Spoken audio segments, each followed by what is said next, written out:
We did send a man to the moon. You don't have to wait 5 or 6 hours online in order to cast a ballot. There are ways that we can make that more simple. So we have got to address the whole issue of voter suppression, which most often is directed, targeted against people of color, targeted against young people. In fact, targeted against any group of people who are likely to vote against Republicans.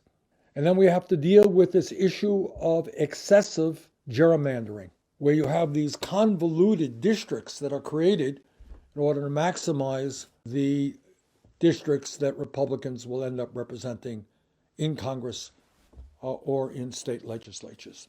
That you're going to have to need groups that come together, Democrats, Republicans, independents, that come together to work on what is a rational, geographically based district that sends its people to Washington or to the state capital.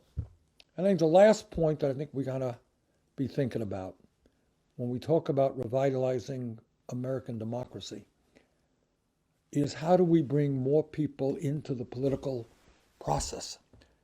How do people understand that in a democracy, their voices and their ideas matter? How do we grow grassroots democracy all across this country? And I got to say that in that regard, our progressive movement is making significant progress. We have fantastic grassroots organizations all across this country who are involved in deep conversations, deep canvassing with constituents from one end of America to the other. So there is a lot to be thought about as we reflect upon this election.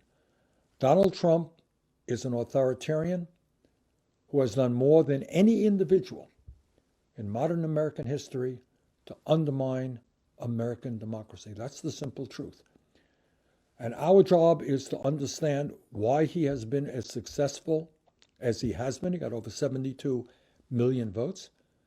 But more importantly, how we build the kind of vibrant democracy that the people of our country are entitled to have. So a lot of work has to be done out there, and I look forward in the coming weeks and months and years to be working with all of you.